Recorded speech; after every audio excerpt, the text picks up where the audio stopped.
so the reason, in case you're wondering, that we're videotaping tonight is because there was some interest from, I think, other specifically married people in the community based on the billing of this class. And I mean, so it is, I called it Yours, Mine, and Ours, Minhag, Marriage, and Mutuality. So marriage is in the title, and I promise that those of you who came for that will not be disappointed. But if you're not married or you've already worked out all issues in your marriage, very likely scenario, that's okay too, because this class is really mostly about minhag, and I'll define that term in a minute. And marriage is just a really good test case, right? It's sort of like the prime example of people who didn't grow up together, might not be from the same place, and are now forced to live together and work out religious differences.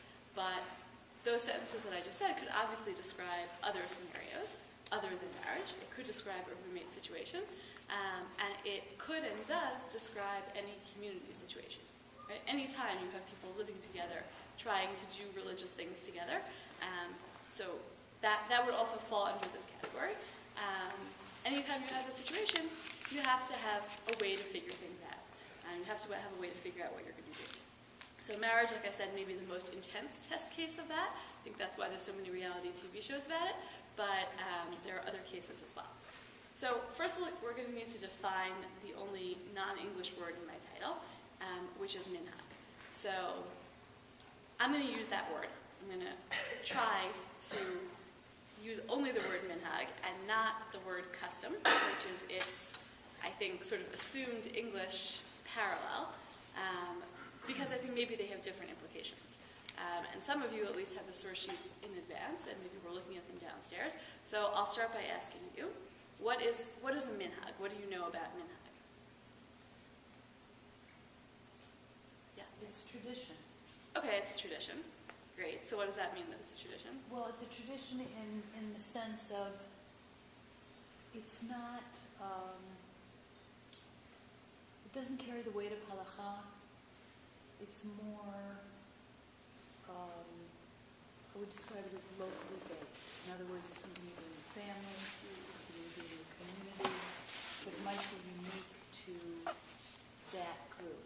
Okay, awesome. So that's two really important pieces of information, or two really important, like, hypotheses at least, right? One is that it doesn't have the weight of halakha, of Jewish law. As in such phrases as X is just a minhag, right? When we say X is just a minhag, maybe a familiar phrase to you, we mean it doesn't carry the weight of Jewish law because it's just a minhag, right? Without that kind of legal weight. And the second thing that Peggy told us is that it's locally based or it's family based. It's not necessarily something that everybody does, right? So it's like personalized. It's your minhag, or it's your family's minhag, or it's your town's minhag, or your shul's minhag, but it's like almost definitionally not going to be something that everybody everywhere does. Yeah, Linda? It's practice. Okay. So as opposed to theoretical, I think it's... Right. So you don't have a minhag to believe something, right? We don't usually talk about it that way, right? It's not like it's my minhag to believe in God, it's your minhag not to believe in God, right? A minhag is like, that might also be true, but it's different, right? So, right, it's your practice to do something or to do something in a certain way. Yeah, so David. I guess one of the more obvious examples that's coming to my mind is the case of how long you wait after meat before you can have milk. Okay, awesome, right? So you have to, right, let's say, I think that's actually a great example, and I'll talk about why in a minute. Let's say that halakha, Jewish law, requires that you wait between meat and dairy. But how long you wait is a matter of custom. Different people wait, or different regions, whatever, wait different. Like somebody who their family custom is only to wait half an hour, or however long, they're... Which is such a great base for this conversation, right? Because I often hear this come up in discussions of, I want to marry him, he only waits half an hour. For example, yeah. Did someone else want to say something? You want to say something, right? Yes? No? Anyone? No? Okay. I heard someone that, I what? don't know if you're talking to me, but I I just saw a hand in that vicinity, and I couldn't remember where. That it used to be more of a location-based idea. That it's, I don't know if this is accurate, but I've heard that it's a modern concept to like have a whole community with a lot of different minhagim in the community. It used to go, you know, you would be in the shtetl, and everyone would do the same thing, even if they didn't necessarily have that. Right. System. Yeah, definitely. Meaning, so how much was always one way and how much has changed is something we'll talk about. But for sure there's been some kind of shift over time where it was once more locally based and now like we don't have those kinds of strong local traditions anymore, usually, except sometimes we do. Okay, that's a really great basis for starting out. Yeah? No? Okay. That's a really great basis for starting out. I think I'll start off with the idea that minhag doesn't have the force of halakha. That it doesn't have the force of Jewish law. So I agree it's a religious action, and you know in the Talmud and early law books, so you have like a real effort to decide who's right and who's wrong because you want to know how to practice. And at some point, right? But there's a sense that like there's lots of valid opinions, but you have to decide sort of what to do. And the concept of minhag is not, it sort of develops slowly over time. It's in the Talmud, as we'll see, but it becomes a stronger force over time. And I think that at some point in history, and on some level, you're right, or Peggy's right, that you would have, you know, law, right? So we would put maybe at the highest level, we'll say, deoraita law, Torah law, and then you have rabbinic law, and then next in the hierarchy, last in the hierarchy, maybe, right, comes minhag, because minhag is just a custom. And that's true, that's a framing for minhag, and we'll talk about that, maybe we'll even see that a little bit going on.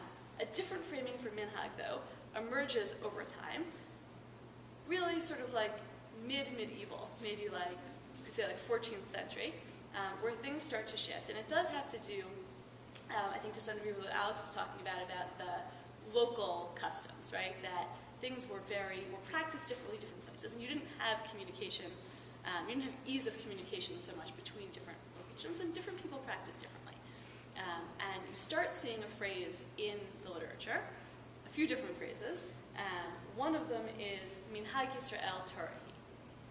The customs, or the minhag of the Jewish people, is Torah. It is a form of Torah. Now, that's not exactly saying that it's halakha, it doesn't use the word halakha like a part of our system of Jewish law, but it puts it into the law category. And as customs emerge that are stronger, and you know, you could argue about whether the Talmud's a book of law, right? If it is, it's like not such a great one because you don't always know what to do after you've read it. But law codes come later in Jewish history, and before you have law codes, in the early medieval period, you have compilations of Jewish customs. You have books of minhagim, Sifrei minhagim. That's what they collected. And right, people were looking to these books as authoritative, right? But they were different depending on where you were, obviously. And so this literature around minhag starts to kind of emerge. And some of these minhagim, like, they were kind of new and they were kind of different. It kind of wasn't so clear what they were based in. And you see a lot of writing at this time to try to justify various minhagim. All sorts of phrases, Minhag Yisrael Torahi, Minhag Avotehem Biyadehem, the custom, the minhag of their parents is in their hands as like a justification for, you know, let them keep practicing that way, they must have a very old tradition about it.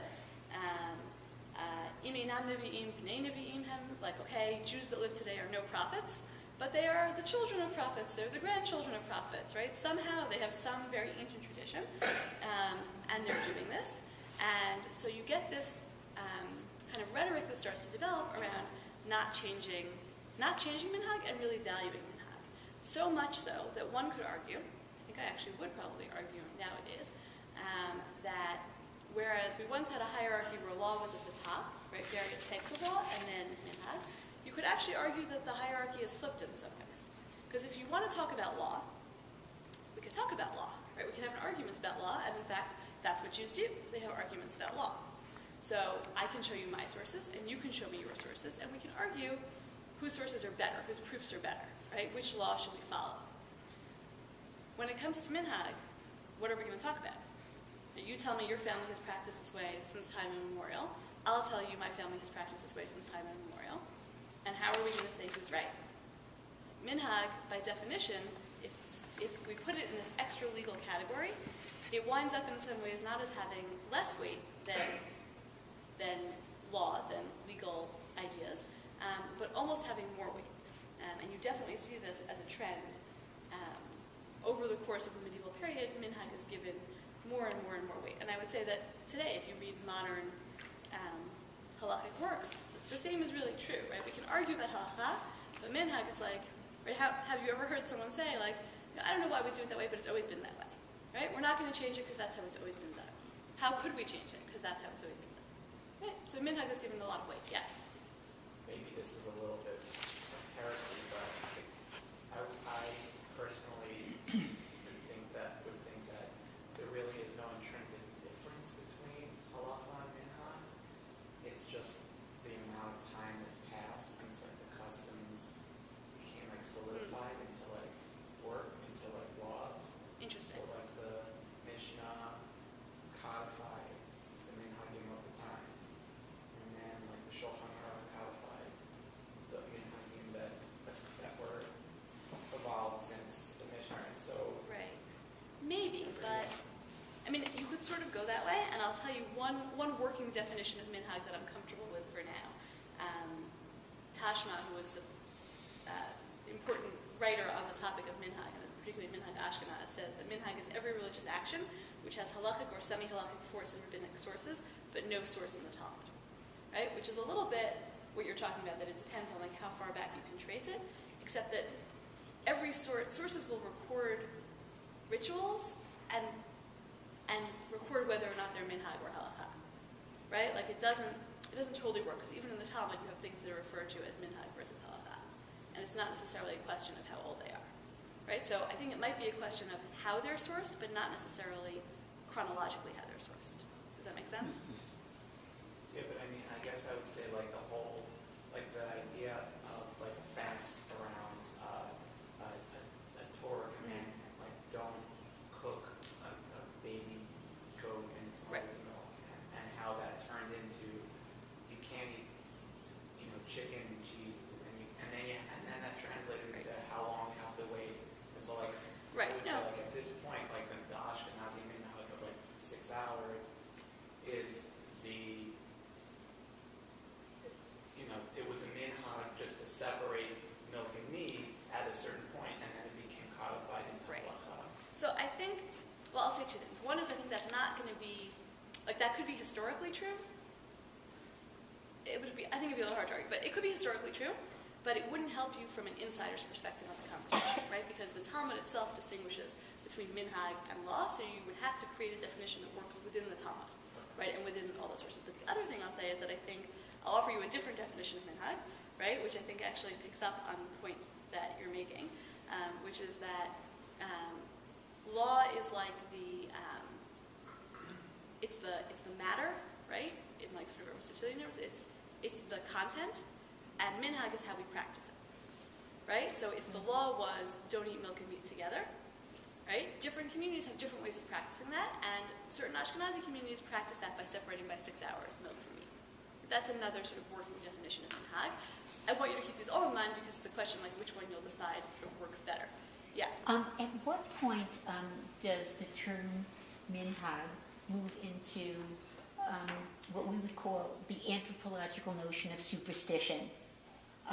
Because in the family that I come from, there is not a doubt in my mind that some of the most cherished, what many in the group might call a minhag, as we got older, we saw it as superstitions, but it was held so dear because of who it emanated from, as opposed to being at all, in the slightest way, related to Torah or halakhic or anything that we would consider scholarly response. But if your bubby and their bubby's bubby said this, and you cannot question this. And the refrain was always in Yiddish, pasnish, and it was very emphatic. Pasnish is very important to the conversation about minhag. Yeah, I mean, I don't think that you can I think that's more of a, I don't think you can pinpoint that chronologically, but I think it refers to a specific type of minhag. But let's look at some of the sources, and then you'll tell me sort of how this fits in with your experience of minhag.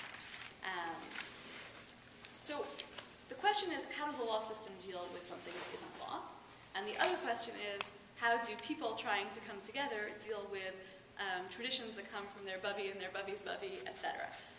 Whether you agree with it, whether you disagree with it, right? Whether you're shocked to find out that your new spouse, next door neighbor, roommate doesn't practice the way you do, right? That is sometimes a shock to a person's system, and how you're supposed to do that. So first, the Talmud really doesn't necessarily give a lot of clarity about how you deal with custom, or like the outcome, but it gives us a couple of factors to consider in thinking through how you might come to a decision about custom. So the first Gemara here, and this is like timely, and I hope you'll appreciate the irony here. The Gemara in Pesachim says, "Makom shenahagu la'asot melacha be'arvei pesachim al chatzot, osin makom shenahagu lo la'asot ein osin." In a place where it is the custom, Erev Pesach. When is Erev Pesach? Day before, or What? the day before the first Seder. Right. So the day leading up to the first Seder. Okay. So that is, someone must know the date. This year, Monday. Right. It's a Monday. 14th. Right. So Monday the 14th during the day. Okay. Seder is that night.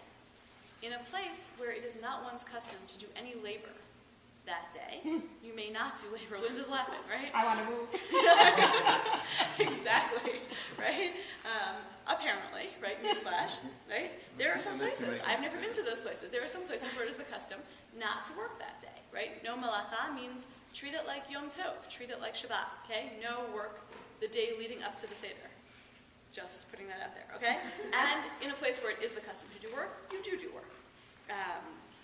If you go from a place where they do work to a place where they don't work, or from a place where they don't work to a place where they do work, we lay upon that person the restrictions of the place from which they departed, and the restrictions of the place to which they've gone. Okay? So what do you do? What? So you got to take the stricter. Yeah, so what are you going to do? Like, if you go to the place where they say, if you live in the place where they don't work, right, that imaginary city, right, and you come here, what should you do? Not work. Right? If you live here and you go to the imaginary place where they don't work, what should you do?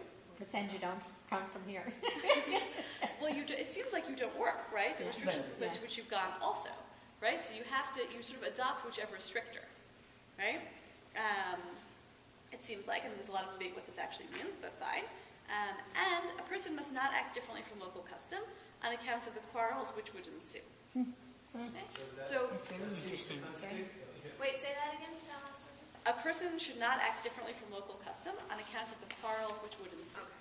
Okay? So we have two really important pieces of information here. First of all, what determines your custom? Where you're from. Where you're from. But why is it good to act like the people in the place where you are? Shalom Bayit. Shalom Bayit. We'll get to Shalom Bayit later, right? But basically Shalom Bayit, right? Like, you don't want to have to fight with the people, or you came to their place, not vice versa, right? You're in, like when in Rome.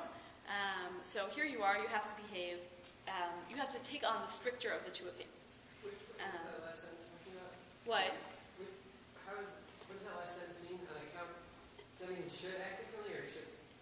So it seems like it means he shouldn't act differently from the people, right? Now if you had to be stricter, so it's a question how you would apply that, right? Because it seems like there's Yeah. two different things. One Right. is be stricter, and one is do whatever the place you end up in does. Yes, exactly, right?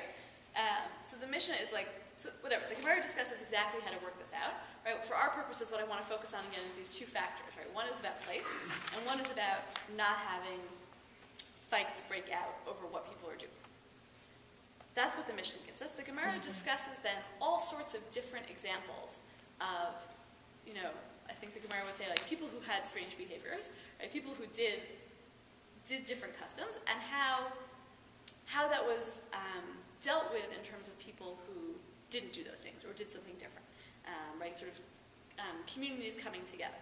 And here's the example that I gave you from the Gemara. The citizens of Baishan were accustomed not to go from Sur to Sidon on Erev Shabbat. On Friday, they wouldn't travel from this place to this place. Why would you decide not to travel on a Friday? Because you could be delayed. You'd be delayed, you might not get there in time, spoken like true airline travelers. Also maybe you wouldn't have time to prepare for Shabbat if you don't get there in time. Okay, so they have this custom to never travel in this way on Fridays. Their children went to Rabbi Yochanan and said, for our fathers this was possible, for us it's impossible. Like, we can't live our lives this way. We have this tradition from our ancestors, but it's not working out for us. And Rabbi Yochanan said to them, basically, I can't help you. Your fathers, your forefathers have already accepted this, and quotes them a verse from Mishlei, Shema b'ni musar avicha v'al titosh Torah imecha. You can't forsake the Torah of your parents, basically, which is a phrase that's often invoked when it comes to Minhag. Okay? He is not going to let them off the hook on this Minhag, because it is kind of like what you were talking about, Ellen, right? It's like received tradition. Right? And it's in their location. They've stayed in their location, they haven't left their location, and in this location, this was the custom. So this Gemara gives us the heavy focus on location, but if you switch location, you have to be concerned about what the people around you are going to think. Look at the other Gemara. This one, it's a little bit more of a complicated case, but it has some really interesting, I think, modern resonances. It's about Shechita. It's from the Gemara in Kulin. It's about ritually slaughtering an animal. So I don't really know that much about windpipes, and I've tried to sort of ignore the details of most of Gemara Chulin, but if one slaughtered by cutting at the top ring of a windpipe and left a hair's breadth of its entire circumference towards the head, so you didn't fully cut it off, yeah, it's gross, the slaughtering is valid. Rabbi Yosef and Rabbi Yehuda said, if there was only left toward the head a hair's breadth of the greater part of its circumference, the slaughter is valid. Okay, there's a disagreement about how to slaughter. That's all we need to know. Okay? The Gemara says, I thought slaughter had to do with the trigger vein. also, but this is, I think, a little bit is left attached in terms of the windpipe. So that's why it's not clear that it invalidates the slaughter, but it's a question whether it invalidates the slaughter. Anyway, and it turns out that the rabbis in the Gemara also disagree. And the rabbis in the Gemara lived in different places. You have rabbis in the Gemara who lived, I say in the Gemara, you have rabbis quoted in the Gemara who lived in Babylonia, and you have rabbis quoted in the Gemara who lived in the land of Israel. So Rabbi Zera, who was in Babylonia, went to the land of Israel, and he ate an animal that was not accepted by his rabbis at home, essentially. Okay, he ate from a different hashgacha. So this is like the really modern part, right? And this is 5 years on campus. That was always like a really interesting question, right? You had people coming from communities where there was a certain standard of kashrut, whatever that was, and you come together with a lot of other people who also all have their home rabbis, standard of kashrut in mind, and who's right. And I think this might